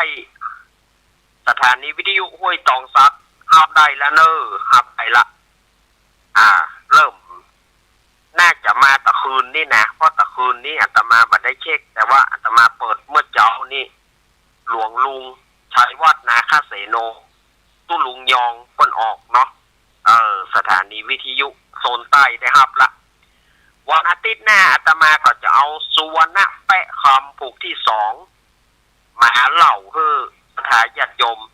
ทางโซนใต้ได้ฟังกันเนอวันอาทิตย์ที่ผ่านมาอาตมางดวันอาทิตย์ที่ผ่านมาอาตมางดเพราะว่าโซนใต้ไปได้ฟังอันนี้โซนใต้ได้ฟังวันอาทิตย์จะได้ฟังสุวรรณแปะคำผูกที่2ผูกที่2แล้วก็ภัยจะตานทำมาลายโพดในเดือน12ภัยจะตานทำมาลายโพดเพื่อตานหาญาติมิตรพี่น้องก็แจ้งกับอาตมาได้เนอ0892140135หรือว่า0837611775โซนสายเหนือนี่อาตมาจะเทศทำมาลายโพดวันที่9 กันยาส่วนว่าโซนใต้อาตมาจะเทศเจ้ามืดวันที่7 กันยาวันเดือน12เปงเนอไปจะตานหาพี่ใจเก่าเน่าเมินหาญาติพี่น้องไปจะเป็นเจ้าภาพจะปูจาทำมาลายโพดเดือน12เปงนี่นะโซนใต้อาตมาจะเทศในวันเดือน12เปงนั่นนะเจ้ามืดวันที่7 กันยาส่วนว่า ทั่วไป หลายสถานีที่ญาติโยมฟังอยู่นี้ก็จะเป็นวันที่9 กันยาเป็นตรงกับวันการอาตมาจะมาเทศเนาะเอาเวลามีอยู่ก่อนนี่เอามีอยู่ มีอยู่เนาะมีอยู่ก็จะมาเล่นละครนะกะเอาแล้วหรอภาคทำก็เทศไปแล้วหรอมาเล่นละครแล้วก็เปิดสายกันเนาะลุงไอ้มาเลยสวัสดีครับคุณผู้ฟังมาเลยมาเยาๆการไปอยู่ท่าที่วัดปากตังเจริญนั่นน่ะการไปอยู่หันท่าเนี่ยพ่อหาหน่อยก็ได้ว่าเลยปีกมา ขนาดนั่นแหละลุงไอ้นี่เปิ้นถึงว่าเปิ้นบ่ได้ไปอีบ่ได้บอกคือลุงไอ้แล้วเหรอก็เยี่ยวว่าจุอีไปจะไปจุน่ะลุงไอ้นี่ก็ยุ่งบัญชีเราไปมาวันนี้ลุงไอ้จะเอาละครหยังวันนี้จะเอาตู้เพลงเคลื่อนที่เนาะจะเอานักร้องประกวดละครนะละครเรื่องนักร้อง จะไปนักร้องประกวดไงเอาเข้ามาประกวดร้องเพลงนะครับว่าใครจะมาเป็นนักร้องประกวดใครจะมาเป็นนักร้องประกวดร้องเพลงเชิญเลยครับสวัสดีครับคุณโคโชค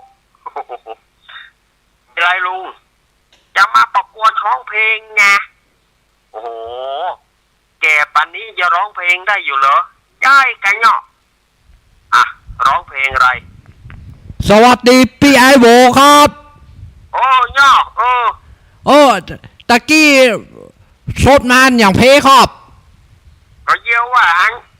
ไผ่มาหู้ก็เยี่ยวว่ามันจะไปว่ามันมาไปสักคำเพิ่นบอกแล้วว่าวันนี้ไปเนอไอ้ย่าเพิ่นบอกขึ้นแล้วตัวบ่ฟังลูก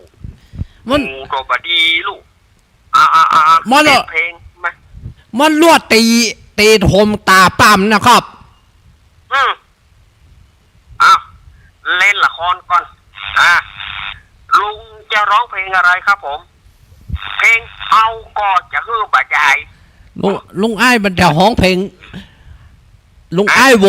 แม่นก่ออีชื่อเพลงอะไรนะเอาก็จะฮือบาดใหญ่มันมีเหรอมี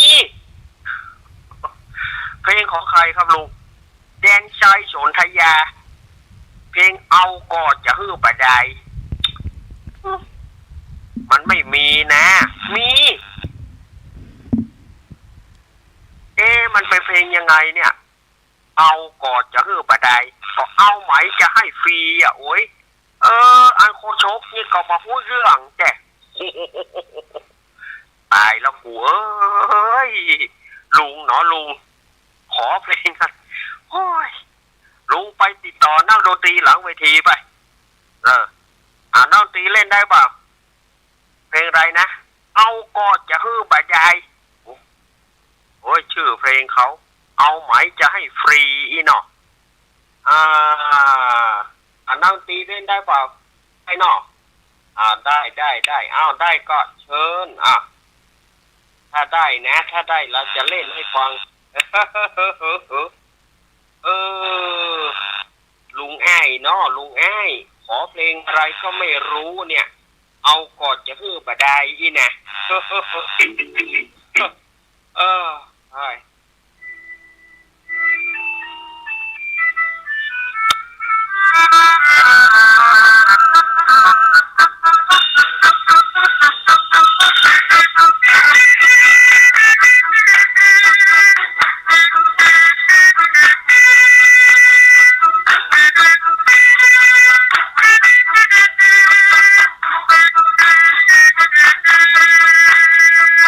จะถอดดวงใจมอบไว้ให้เธอก็กลัวเธอเผลอทำหล่นหายจะเก็บดวงใจซ่อนไว้ในกายก็กลัวคนร้ายมันย่องเบามีใจดวงเดียวแสนเปลี่ยวเปล่าพวกคุณสาวๆมาเฝ้าของจะเอาดวงใจผมทุกห้องมาจองใจผมตั้งมากมาย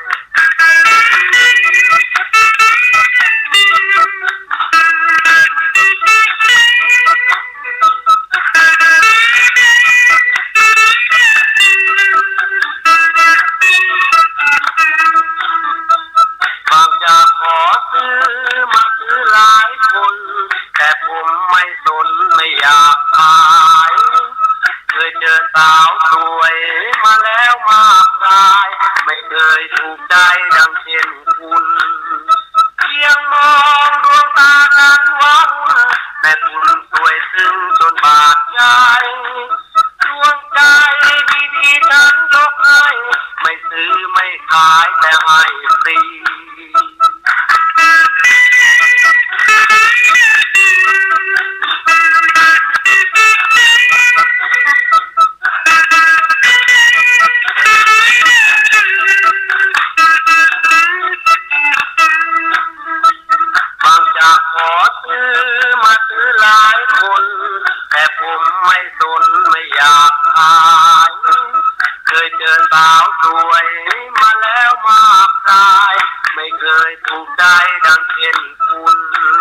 กอดจะฮื้อบ่ได้เนาะโอ้โหชื่อเพลงเปิ้นเอาหมายใจฟรี ลุงอ้ายนี่ยุ่งบัญชีเฮ้ย เอาก่อนจะฮื้อบ่ยายเนาะ พอเพลงนี้เนาะแม่บัวไหลฟังอยู่ก็แต่ก่อนนี่อาตมาจำได้อยู่นะแฟนของแม่บัวไหลเนี่ยเพิ่นเอาเป็นไตเติ้ลเพื่อจัดรายการยูบีพลาเพลินสมัยก่อนเนาะป่อนนิวัฒน์นะเพิ่นเอาเพลงเนี่ยเอาหมายจะให้ฟรีเนี่ยเพิ่นไปไตเติ้ลก่อนที่เพิ่นจะจัดรายการเนอะอาตมาจำได้อยู่นะอีแม่เอ๋ยเนาะ อ้าวศรัทธาญาติโยมเอาละภาคบันเทิงก็เตะทำก็เตะละละครก็เล่นละตอนนี้ก็วางสายเนอะ จะได้วางสายคือกับศรัทธาญาติโยมได้โทรอู้กันไผจะโทรมาเนอะอาตมาจะได้วางสายคือกับศรัทธาญาติโยมได้โทรมาอยู่ที่ไหนจุดไหนมองใดลองโทรมาเนอะ083-761-1775เอาอนุญาตให้ศรัทธาญาติโยมได้โทรเข้ามาเนอะโทรเข้ามาญาติโยมอยู่ที่ไหนตั้งใดก็ดีฝางแม่ไอ้ชัยประการเอาไผจะโทรเข้ามาน้อมเจิญสายแรกเจริญพรโอ้นมัสการครับหลวงพ่อ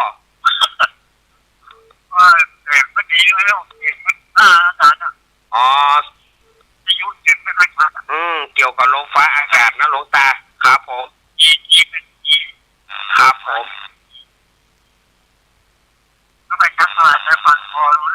ครับผมขอบคุณครับหลวงตาครับผมหลวงตากฤษเชียงดาวสายที่2เจริญพรหลุดทำไมเนาะ ใจน้อยกะอาตมาฮักสายจ้าไปกะโทรเข้ามาใหม่เนอะ083-761เจริญพรแม่แก้วสิงแก้วเจ้า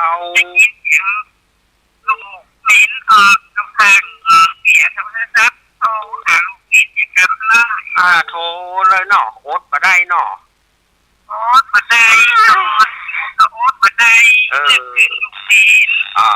สาธุ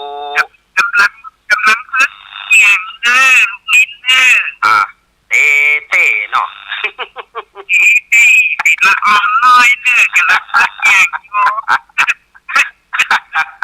เต้เป็นกำลังใจเนอะหายโวยเนอะหายโวยเนอะเจ้าเอาขอบคุณแม่แก้วสิงแก้วเนาะอันนี้ชื่อ50นามสกุล50รวมกันเป็นแก้ว 100% อาตมาว่าแม่แก้ว 100% นะแม่แก้วสิงแก้วตาโป่งลำปางเนอะวันนี้สายเจริญพรแม่สุพี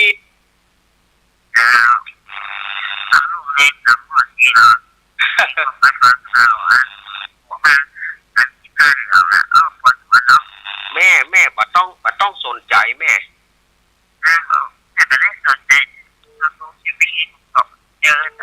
น่ากะเฮาก็บ่ต้องเฮาบ่ต้องบริโภคนักละเอาแกเอาเลือกพอตู้เจ้าตนดีก็พอแล้วเนาะ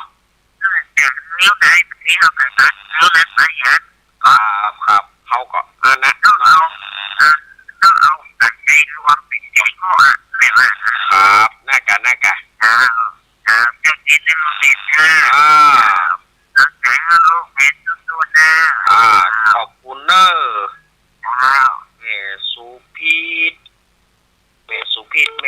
สันทรายแม่สุพิษนี่เปิ้นเป็นเจ้าภาพการเทศเมื่อวันอังคารที่แล้วล่ะฝังแม่อายชัยประการนอดเจริญพรเจ้าไม่แต่เจ้าลุงเล้นแม่ฟังเห็นเด้อได้ฟังเกินเดียว อ๋อเกิงเดียวนะ ปีโมงไอ้เจ้าปีโมงเราไปจะออกเหรออ๋อชั่วโมงแรกบอกกะเจ้าลำปางมาออกไปกระปักไปแล้วไม่กระปักโทรศัพท์อยู่ฟังโทรศัพท์อยู่เนาะเจ้าจะนอนน่ะหาเข้าหานี่นะเนาะจะถึงได้มาดอกบัวเนาะมันเน่นอนแม่บ่มีแม่บ่มีโอ้นี่น้ำตาลเขาสิเนี่ยเจ้าอ๋อกะโอ้เปิ้นว่ามันจะเข้ามาวันนี้นะพายุวิภานั่นนะน่าหัวเนาะเปิ้นว่าพายุวิภาเนี่ยมันจะเข้ามาวันเนี้ยแต่จะเข้ามาเวลาไหนเจ้าแม่แก้วสิงแก้วบ้านการโปงอ่ะเจ้าอ๋อบ้านกาโปงเจ้าบ้านกาโปงเจ้าเอาเนี้ยเรามาเห็นก็กาโปงกาโปงนี่เนาะโอ้แม่หายเร็วๆจะได้ไปปล่อยหลวงอันนี้วันเดือนธันวาวันที่6นี่มาเนอะสมัยขอบคุณเนอะไม่เป็นกำลังใจเนอะขอบคุณเนอะแม่พิสมัยบ้านนางแลขอบคุณสาธุแปลว่าช่วงแรกเปิ้นบ่มีแปลว่าดีว่าแม่เปิ้นเอาโทรศัพท์เนาะเปิ้นฟังทางโทรศัพท์เอาลำปางก็จะได้เป็นเจ้าภาพหมดละอาตมาจะเอาคือเป็นเจ้าภาพการเทศทุกสถานีวันงวดแล้วเอาตัง104งวดนี้เอาตังฝางแม่อายชัยประการงวดหน้าจะไปตังแม่แจมแต่ห้วยตองซักนี่อาตมายกคือเปิ้นวันอาทิตย์มาเจ้าที่ห้วยตองซักแล้วก็โซนใต้เนี่ยอาตมาเอาคือเปิ้นฮับเป็นเจ้าภาพการเทศในภาคเมื่อเจ้าวันอาทิตย์เอาเนาะอันนี้ก็จะเรียงลำดับกันไปนะเรียงลำดับกันไปทุกสถานีอาตมาจะคือเป็นเจ้าภาพการเทศหมดอะ เอามีอยู่ก็หามีกระโทรเข้ามาโอ้แม่ย่อยสันทรายมาแล้วแม่สุพิษแม่สมพัดไปไหนแม่สมพัดไปไหนแม่สมพัดแม่พ่องแม่บัวพัดกุลันแม่จันศรีสุขาแม่สมศรีนันทารามแม่เล็กแม่พลอยแม่พันป่าบงดุแล้วก็แม่อย่างนักนะฝางแม่อายชัยประการเนี่ยแม่สวรักษ์ตั้งว่าแม่สีทรเปิ้นย้ายนี่ก็อีแม่เขาหายเนอะแต่ก่อนนี่ตัวแม่สีทรเนาะประเด็นนี้แม่สีทรเปิ้นไปเป็นอยู่สันปะตองเนี่ยละแม่สีทรอยู่แม่คลองสันปะตองก็เลยแม่เขาก็เลยหายญาติโยมตั้งฝางแม่อายชัยประการแม่จันโสมแต่ว่าโทรมาว่าอย่างใดก็พอดีแบตมันหมดแต่ว่าแม่จันโสมโทรมากำเนิด แม่จันโสมมณีจักแม่ปราณีมณีจรมแม่ปราณี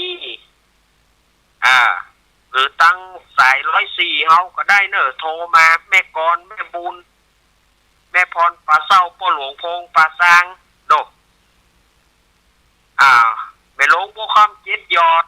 แม่หลวงโบคำวันนั้นพระแม่ชีดาราเนอะเปิดมาอบรมนี่เนอะ เปิดมาอบรมเตียนวัดอาตมานี่นะในอู่กันก็เมื่อนับเปิดนั้นเมาสอนกรรมฐานเนาะเปิดมาก็ในอู่กันอันแม่หลวงโบคำเฮ้ยแม่หลวงโบคำจันลอยเหมือนกัน7ยอดเนาะโทรมาเนอะ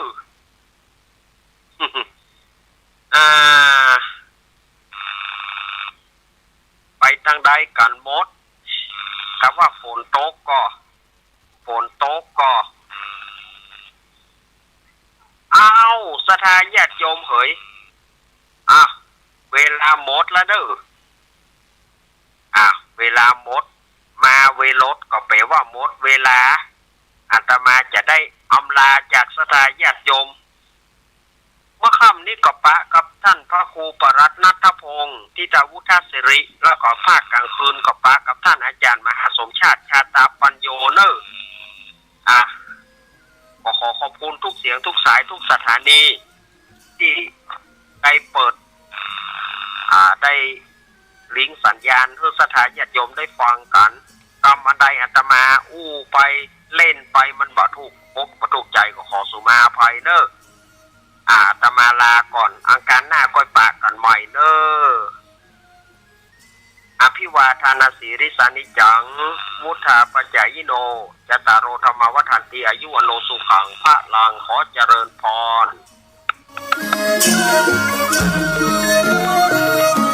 ตกจากที่สูง เรียก 1669 กระดูกหัก เรียก 1669 บาดเจ็บกระดูกสันหลัง เรียก 1669 ไฟฟ้าช็อต เรียก 1669 ไฟไหม้น้ำร้อนลวกอย่างรุนแรง เรียก 1669 จมน้ เรียก 1669 ำ ถูกยิง เรียก 1669 ถูกแทง เรียก อุบัติเหตุจราจร 1669 เรียก 1669 ช็อกหมดสติ เรียก 1669 ปวดท้องกล้าฉุกเฉิน